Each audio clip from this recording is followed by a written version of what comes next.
पंजाब में 13 सीटें हैं, 0 आएगी भाजपा।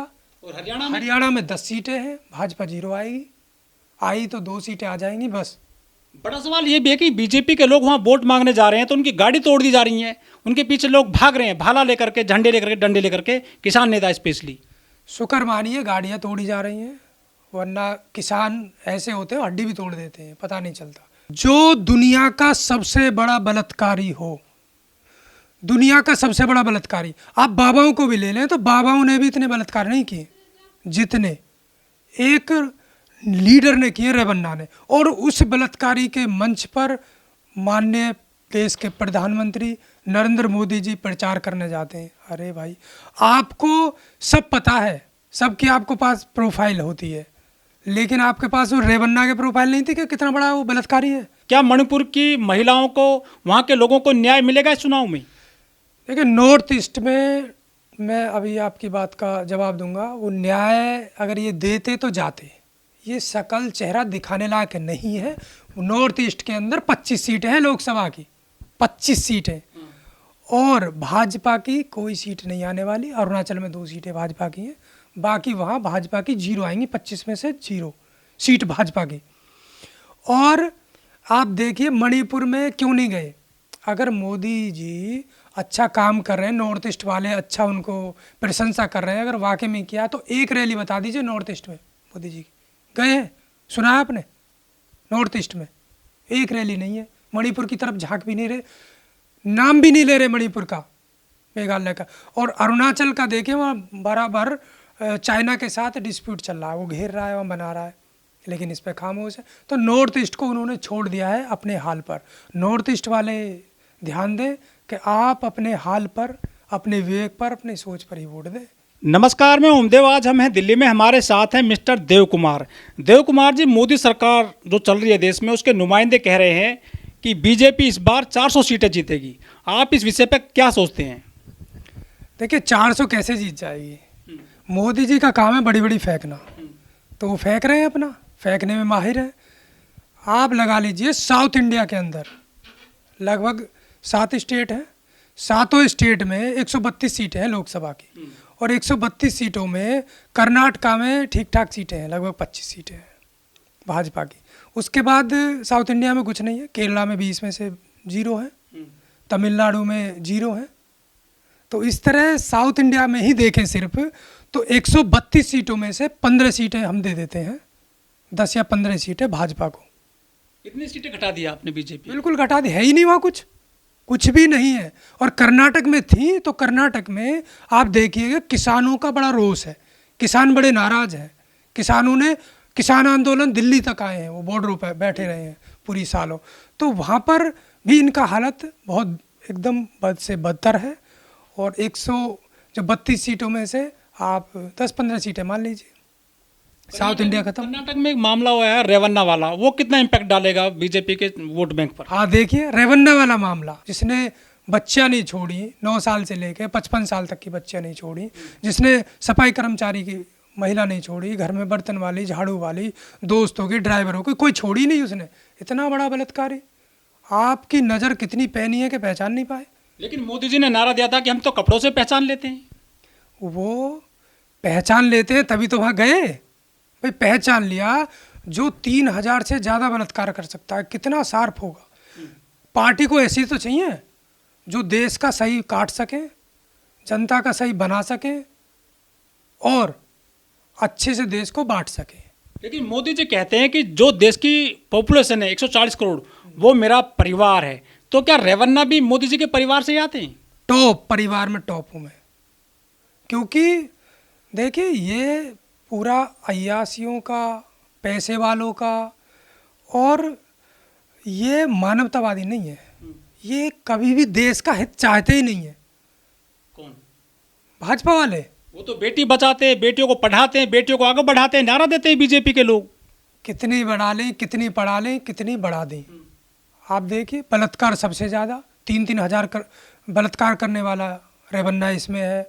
आप देखिए हाथरस जैसे कांड बेटियों के हुए हैं। और बलात्कार तो यार हर 4 मिनट पे होता है, उसकी रिपोर्ट दे ना सरकार, पब्लिश करे, मंचों से बताए भाजपा। 4 से 6 मिनट में एक बलात्कार होता है। किसका होता है? देश की बेटी नहीं है, शिक्षा जहाँ बेटियों के लिए भी महंगी हो, क्या वो बेटियों को पढ़ा रहे हैं? कौन से बताइए आप शिक्षा संस्थानों में बेटियों के लिए शिक्षा फ्री हो, निःशुल्क हो, मंदिर में घंटा बजाने के लिए, लोटा चढ़ाने के लिए, बिल्कुल कलश यात्रा निकालने के लिए उनके लिए सब फ्री में फूल बरसा दिए जाते हैं। लेकिन शिक्षा में देना उनको, शिक्षा में फ्री शिक्षा ही कर दें बेटियों के लिए। भाई आप टेक्निकल में कर दीजिए ना, आर्ट में, और इसमें क्या मतलब है? शिक्षा इतनी महंगी, बेटी पढ़ ही नहीं पा रही है एक्चुअल में। बीजेपी ने महिला आरक्षण दे दिया है 33%। वो महिलाएं कौन है फिर जो खुश है मोदी सरकार की नीतियों से? वो बीजेपी की महिलाएं हैं, उनके परिवार के सदस्यों की महिलाएं हैं, संपन्न परिवारों की महिलाएं हैं। और वो महिलाएं वो हैं जिनके अंदर दर्द नाम की कोई चीज़ नहीं है, भावनाएं मर चुकी हैं, बेहद सेल्फिश महिलाएं हैं जिनके अंदर दलित बहन बेटियों के साथ अत्याचार बलात्कार जब होता है तो वो चूं नहीं करती और अपने समाज के, अपने लोगों को प्रोटेक्ट करती हैं। बलात्कारी कौन है? अधिकतर उन्हीं के बेटे हैं, उन्हीं के भाई हैं, उन्हीं के पति हैं। अरे रेवन्ना आईटी सेल का, बीजेपी का आईटी सेल के, अब बाबा सब बीजेपी के। और कहें तो आप लगा लीजिए कि कहने वाली बात नहीं है, बहुत सारे ऐसे भी पॉलिटिशियन हैं बीजेपी में जिनके क्रिमिनल रिकॉर्ड है। पहलवान बेटियों के शोषण के आरोप लगे थे, ब्रजभूषण का टिकट काट दिया है, बेटे को दे दिया उनकी जगह। भाई गुरु है, चेला तो और भी होंगे। रेवन्ना जैसे शायद निकल ही आए केस, उसने इतना हो सकता है वीडियो ना बनाई हो। भला कर रही है बीजेपी, सिर्फ उन्हीं का भला करेगी जो बीजेपी के पपलेट हों, तोता हों, गुलाम हो, बीजेपी के साथ, गलत के साथ खड़े हों और जो सच ना बोल सकें, जो जनता की आवाज़ ना उठा सकें। ये भाजपा को मजबूत कर रहे हैं, देश को कमज़ोर कर रहे हैं, मानवता को जार जार कर रहे हैं, महिलाओं का उनकी इज्जत लूटने वाले यही लोग हैं।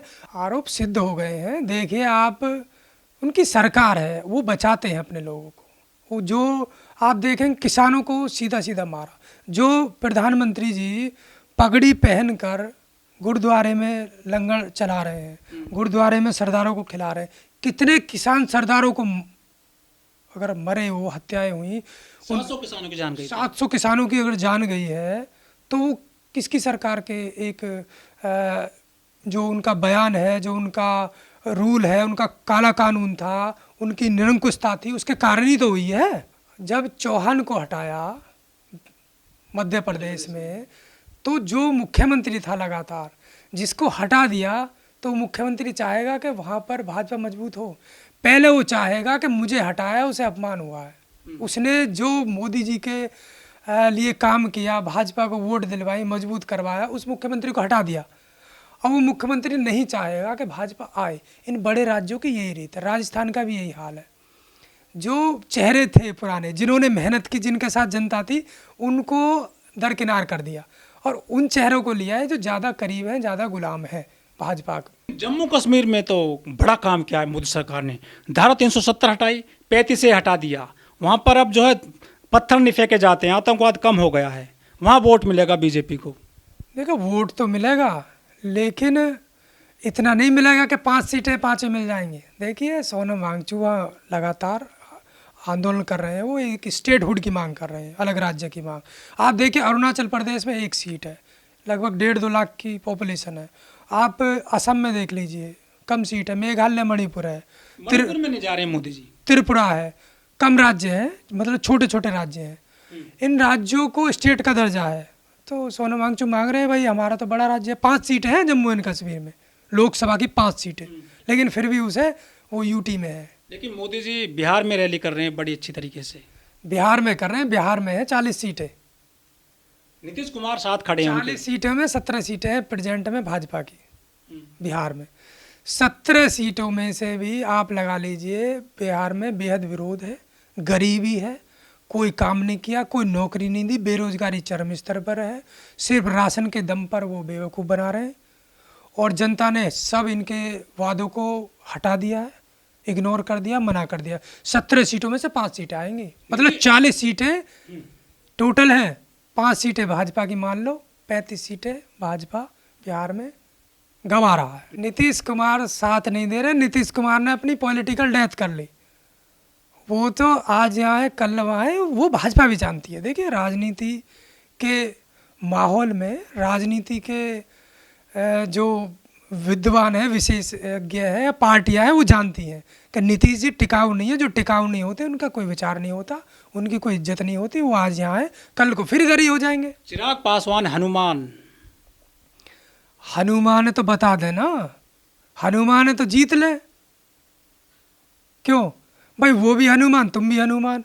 एक बहुत अच्छी बात, एक हम मिले किसी नेता से, मैं नाम नहीं लूँगा, तो बीजेपी का ही नेता था वो, विधायक बिहार से ही। उनसे जब चर्चा हुई तो उस समय रिजल्ट आया था कर्नाटका में। कर्नाटका का रिजल्ट आया तो सरकार बनी कांग्रेस की। कांग्रेस की सरकार बनी तो उस नेता ने, एकदम आरएसएस का कट्टर था, उसने एक बात कही, बहुत अच्छी बात, अपने लिए तो अच्छी थी। उन्होंने कहा कि देखिए, कांग्रेस भले ही वह सरकार बनाई है, लेकिन वहाँ राहुल गांधी जीतने के बाद मंदिर में गया है जल चढ़ाने, पूजा करने। तो हम वैचारिक हार नहीं हुई है हमारी, सिर्फ कुछ समय के लिए राजनीतिक हार हुई है, खुशी की हार है। खुशी की हार। लेकिन हमारा जो मनु सिस्टम है, मनुवाद है, जो ब्राह्मणवाद है, जो हम जाति व्यवस्था में बना के सिस्टमिक रखना चाहते हैं, वो हार नहीं है हमारी। ये तो राजनीति है, कल हम फिर इसे हिंदू मुस्लिम करेंगे, फिर वहीं आ जाएंगे। मतलब बीजेपी हार्डकोर हिंदू और कांग्रेस सॉफ्ट हिंदू है। बिल्कुल है, बिल्कुल है, आप इसमें मना नहीं कर सकते, क्योंकि लंबे समय तक कांग्रेस रही है। अगर पूरी तरह से इन्हें मानवता, भाईचारा, आपस में मेल जोल, एक देश को ऊपर उठाना था, तो इसमें कांग्रेस का भी एक दोष है। लंबे समय से कांग्रेस देश में रही है। उत्तर प्रदेश में 80 सीटें हैं, लेकिन बहन जी के लिए चुनाव लड़ रही हैं। कैसे रोक पाएंगे ये सत्ताधारी बीजेपी को, योगी मोदी को? देखिए, बहन जी अच्छा कर रही है प्रदर्शन, अपने स्तर से हर कोई कर रहा है। लेकिन गठबंधन यूपी में जो 80 सीटें हैं, लगभग 30 सीटें गठबंधन लेके आ रहा है इस बार। अच्छा, नुकसान हो रहा है बीजेपी को? बीजेपी को बड़ा नुकसान है। अरे मंदिर बन गया इस बार तो। मंदिर बना लो, ये मंदिर ही बना सकते हैं। इन्होंने मंदिर से अलग क्या बनाया है, आप बताइए। हिंदू मजबूत हो रही। हिंदू कोई मजबूत नहीं हो, हिंदू और कमजोर हो रहा है। आप एक बात कह दीजिए सच, हिंदुओं के जलन हो जाएगी, हिंदुओं के पेट खराब हो जाएगा, एसिडिटी हो जाएगी, बदहजमी हो जाएगी, उन्हें पचेगा नहीं। हिंदू इतना कमज़ोर हो गया कि आप सच कह देंगे तो आहत हो जाता है, टूट जाता है, बिखल जाता है, एफआईआर करने को दौड़ता है। योगी जी का लॉ एंड ऑर्डर बहुत मजबूत है। अब जो है इतना अपराध नहीं है ऑन रोड। जो पहले सड़क पर अपराध होता था बहन बेटियों के साथ में, वो सुरक्षित हैं, ऐसा कहा जाता है। नहीं नहीं, अपराध पूरा है, अपराध कम नहीं हुआ है। एनकाउंटर हो जाते हैं, कानून व्यवस्था है ही नहीं। जब अतीक अहमद हो, मुख्तार अंसारी हो, या एक वो दुबे थे कानपुर के, विकास दुबे, कोई भी हो, लेकिन जब न्याय व्यवस्था है देश में, कानून व्यवस्था है, तो सीधा एनकाउंटर करने का मतलब है कि आप व्यक्ति का एनकाउंटर नहीं कर रहे हैं, भले ही उसने अपराध या मिट्टी में मिला दिए गए हैं सर। अरे भाई, दूसरे विरोधियों के माफिया मिला दिए, जो पहली सरकार रही उनके माफिया थे, उसमें माफिया थे, उनके मिला दिए, अपने माफिया उठा दिए। धनंजय पर कार्रवाई करी ना योगी सरकार ने। देखिए, कार्रवाई, फिर जाएंगे जेल जाएंगे, कुछ दिन जाएंगे, फिर एनकाउंटर हो जाएगा। मुस्लिम टाइट है ऐसा कहा जाता है। भाई, जिनकी राजनीति ही हिंदू मुस्लिम पर हो, वो टाइट तो होंगे ही। आप बताइए, देखिए हिंदू मुस्लिम, तो जो बीजेपी का वोटर है, हिंदू खुश हो रहे हैं ना इस पूरी प्रक्रिया को लेकर। जब मुस्लिमों की चूड़ी टाइट होती है, मिट्टी में मिलाए जाते हैं डबल इंजन की सरकार में, तो हिंदू खुश होता है। वो कहते हैं कि चाहे कितनी महंगाई हो जाए, तेल चाहे 200 हो जाए, लेकिन सरकार अच्छा काम करती है, वो खुश होते हैं इस बात से। वो वही लोग खुश हैं जिनकी बुद्धि बंद है, जिन्हें, जो पढ़े लिखे नहीं है। एक बड़ा तबका अनपढ़ है, वो बड़ा अनपढ़ है, और दूसरा एक तबका पढ़ाई पसंद नहीं करता। वो पढ़ाई नहीं करेगा 2 घंटा, 4 घंटा, 10 घंटा वो मोबाइल चला लेगा। तो वो क्या है, उसने पढ़ाई अच्छे से नहीं की, तो वो अपनी पढ़ाई को, अपनी काबिलियत को छुपाने के लिए उसने धर्म का झुंझुना पकड़ लिया है। उससे क्या है, वो अपने घर वालों को, रिश्तेदारों को, दोस्तों को, अड़ोस पड़ोसियों को, सबको क्या करता है, सबको चुप कर देता है। मतलब मेन अपना मोटो, जब उसकी नौकरी की बात आएगी तो वो नौकरी की बात नहीं करेगा। क्यों नहीं करेगा? क्योंकि उसके पास एक है धर्म का झुंझुना, वो उसे दबा देता है। मोदी जी की बात करेगा, घर घर में तिरंगा पहुंचे हैं, घर घर में जय श्री राम के झंडे पहुंचा दिए मोदी सरकार ने। कितने पहुंचा लो, वो तो पहले पहुंचते थे। क्या देश मोदी जी का ही है? झंडा देंगे तभी देश उनका होगा, या वो मंगलसूत्र बचा रहे हैं महिलाओं के वो। देखिए मंगलसूत्र जब मोदी जी घर से चले थे, बताते हैं मैं घर से निकला था, और लोग भी बताते हैं उनके दोस्त, तो वो अपनी पत्नी के सारे गहने लेके चुरा के निकले थे घर से, और सब बेच के गायब हो गए थे। आज उनकी पत्नी से अगर इंटरव्यू लिया जाए, पूछा जाए मोदी जी की, तो वो सच्चाई बता सकती हैं, लेकिन वहाँ तक कोई पहुँच, किसी की पहुँच है नहीं कि वो मंगलसूत्र उनका भी गायब हुआ था। शुरुआत उन्हीं से की थी, आज सबके मंगलसूत्र पर नजर है। ये हिंदू मुस्लिम का एजेंडा है। मंगलसूत्र तो सब सुरक्षित करेंगे। अरे मंगलसूत्र की बात कर रहे हो, सोना कर दिए 70,000 रुपया तोले, 70,000 रुपये तोले को आप कर दो 5,000 रुपये तोले, और एक एक मंगलसूत्र सब मोदी को दे देंगे। 70,000 रुपये तोले का मंगलसूत्र पर नजर है। महंगाई बढ़ा दी, सोने के रेट बढ़ा दिए इतने, और देखो मतलब बनियाओं को दे दिया। लेकिन ये तो आप मानते हैं ना कि मोदी काल में जो करप्ट लोग थे वो जेल गए, चाहे केजरीवाल हो। भाई जेल गए हैं, जेल वही जाएगा जो बीजेपी के एंटी होगा, जो बीजेपी के कहने से झुकेगा नहीं। वो नहीं झुके, नहीं बिके, सिसोदिया पे ट्राई किया, नहीं बिके झुके, संजय सिंह पे किया, नहीं झुके बिके, तो उन्होंने सोचा इनका सरदार है केजरीवाल, इसी को लपेट लो, केजरीवाल जी लपेट लिए। उधर हेमंत सोरेन ने सरेंडर नहीं किया, हेमंत सोरेन ले लिए। तो ये वो लोग हैं जो कहीं ना कहीं सरेंडर नहीं कर रहे हैं, और जिनके पास, बीजेपी के पास कोई ऐसा बहुत बड़ा सबूत नहीं है जो इन्हें लंबे समय तक जेल में टिका के रखे। चुनाव तक रखना है बस। देखिए जून में इलेक्शन आएंगे, बीजेपी हट जाएगी, सब बाहर आ जाएंगे। चाहे हेमंत सोरेन हो, चाहे अरविंद केजरीवाल हो, जेल के बदले क्या इनको वोट मिलेगा? जनता की तरफ झुकेगी, बीजेपी हारेगी? क्या लगता है? बिल्कुल। आप देखिए हेमंत सोरेन को, जब हेमंत सोरेन जेल में गए थे तो लाखों आदिवासी रोड पे आ गए थे, लाखों आदिवासी, जो एक ऐतिहासिक था अपने नेता के समर्थन में। आज जबकि केजरीवाल के समर्थन में लाखों लोग नहीं दिखाई दिए होंगे आपको। भले ही दिल्ली में उन्होंने कहा रामलीला मैदान में लाखों लोग इकट्ठे होंगे, केजरीवाल जी के समर्थन में उतरेंगे कि उनके साथ गलत किया, लेकिन बिना कॉल के और बिना किसी अनाउंसमेंट के हेमंत सोरेन जी के समर्थन में लाखों लोग उतरे थे। और यही कारण है कि जिस नेता के साथ लाखों करोड़ों लोग होते हैं, उस नेता को ये बाहर नहीं निकालते। एक सवाल हो रहा है आपसे देव कुमार जी, हेमंत सोरेन आदिवासी हैं, दलित हैं, तो वो जेल में हैं। लोग ऐसा कह रहे हैं, और ये बनिया बिरादरी से आते हैं, मिस्टर अरविंद केजरीवाल दिल्ली के मुख्यमंत्री, इनको जमानत मिल जाती है। कुछ लोग कह रहे हैं कि जो न्यायपालिका है वहाँ जातिवाद है, यही वजह है कि हेमंत जेल के अंदर है और केजरीवाल को बेल मिल गई। देखिए केजरीवाल जी के जो दोस्त हैं, साथ पढ़े हैं, वो ब्राह्मण बनिया हैं, और कॉलेजियम सिस्टम में सब वही बैठे हैं। उनके कुछ दोस्त हैं जो वहाँ पर हैं, और जो वो वहाँ पर हैं तो वो कार्रवाई कर रहे हैं, आपस में चल रही है। तो कहीं ना कहीं अभी न्यायपालिका पर बीजेपी का इतना एक शिकंजा नहीं है, जो वो न्याय व्यवस्था को नहीं कैप्चर कर पा रहा है। हालांकि कुछ हद तक, कुछ सिस्टम तक वो पहुंच चुका है।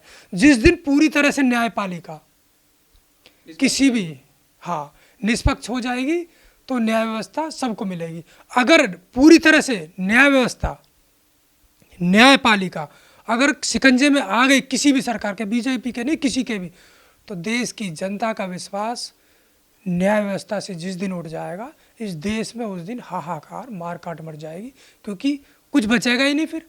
भाई पुलिस भी किससे डरती है एनकाउंटर करके? न्यायपालिका से। क्रिमिनल भी अगर अपराध करेगा तो किससे बस डरता है? न्यायपालिका से। जब न्यायपालिका ही सरकार की हो जाएगी तो कानून बनाने वाली सरकार, सरकार के गलत कानूनों को रोकने वाले सुप्रीम कोर्ट, संविधान, संविधान का संरक्षण कौन है? Supreme court, judiciary system. जब ये पूरे तीनों चार जो सिस्टम है वो पूरे के पूरे कैप्चर हो जाएंगे तो आम व्यक्ति का क्या बुरा हाल होगा। नौकरी दे न दे, राम मंदिर की बात करें न करें। आप देख लिए रंजन गोगोई, फैसले दिए 3-4, उनसे दिलवाए, एक रेप केस का उन पर वो लगाया, प्रेशर लगाया, राज्यसभा में बैठा दिए। जिस सीजीआई को ये नहीं पता कि राज्यसभा से ज़्यादा सदस्य जो मेंबर है, उससे ज़्यादा जिसकी हैसियत, जिसका सम्मान सीजीआई से हो, वो वहाँ फेंक दिया, चला गया। तो ये बड़े बड़े जो सम्मान वाले पद हैं, उनके पदों को भी ये शून्य नकारा एकदम बेकार करने वाली सरकार है। वो खुद उनको सोचना चाहिए। यहाँ पे एक चीज़ और, सारे अधिकारियों को, सारे नेताओं को, सबको ध्यान देने की ज़रूरत है कि बीजेपी के शिकंजे में जो चाहे धन से, पैसे से, किसी भी तरीके से शिकंजे में आ गया, थोड़े लालच में फंस गया, तो वो बीजेपी उसे भी निकल जाएगी, उसका भी पूरा इस्तेमाल करेगी और फिर उसे ऐसे ही फेंक देंगे। आज देखिए बॉलीवुड में देख लीजिए, कोई ही ऐसा इंसान छोड़ा होगा बॉलीवुड में जिसका इस्तेमाल ना करा हो। खेल के क्षेत्र में देख लो, कोई ऐसा होगा जिसको नहीं छोड़ा हो। और इनकी टीआरपी, उनकी फिल्म ऐसी आ रही है कि लोग देख रहे हैं, बंद करे। किसकी है? उस हीरो की। यार वो तो मोदी वक्त हटाओ। कंगना रनौत तो अक्षय कुमार हो जो आम काट रहे थे। अब तो आम का सीज़न आ गया, हो सकता है आ जाए, आम भी पक गए मार्केट में। तो इतना बदतर बुरा हाल, सभी को बांट दिया, सभी को बांट दिया। आप देखिए स्कूलों में इतना बुरा हाल है भाई साहब। स्कूलों में आप देखोगे ना, स्कूलों में एक टेबल पे हम खाते थे, मैं बता रहा हूँ अपने स्कूल की, एक टेबल पे बैठ के हम खाते थे। एक हॉस्टल में हम एक थाली से खाते थे। ब्राह्मण हो, हमारा दोस्त ओबीसी में हो, कोई भी जाति हो, सब खाते थे एक के मुंह से एक के निकाल के। आज इतनी नफरत हो गई है। गलगोटिया पूरा मामला। हाँ, 2014 के बाद इतनी नफरत। गलगोटिया में नारे लगाए गए हैं, गलगोटिया यूनिवर्सिटी में। यूनिवर्सिटी में देखिए गलगोटिया में, ये तो यूनिवर्सिटी है जो मैच्योर हो गए। स्कूल स्तर पर जाति की बात छोटे छोटे बच्चे कर रहे हैं, धर्म की बात, हिंदू मुस्लिम की बात कर रहे हैं। आज वही हमारे दोस्त कहते हैं कि जाति का है, उस धर्म से है। मतलब इतनी नफरत। जो दोस्त हम आपस में रहते थे, एक बिस्तर पे सोते थे, एक साथ खाते थे, तो नफरत इतनी गहराई से, इतने दिलों के इतने अंदर भर दी गई है। तो एक ऐसा राष्ट्र बना देंगे भाई, कैसे एक विकसित और मजबूत राष्ट्र बना देंगे? मजबूत राष्ट्र नहीं बनना है, ये एकदम कमज़ोर राष्ट्र बनना है। इतना ये बारूद के ढेर पे खड़ा राष्ट्र है, कभी भी ये फट सकता है।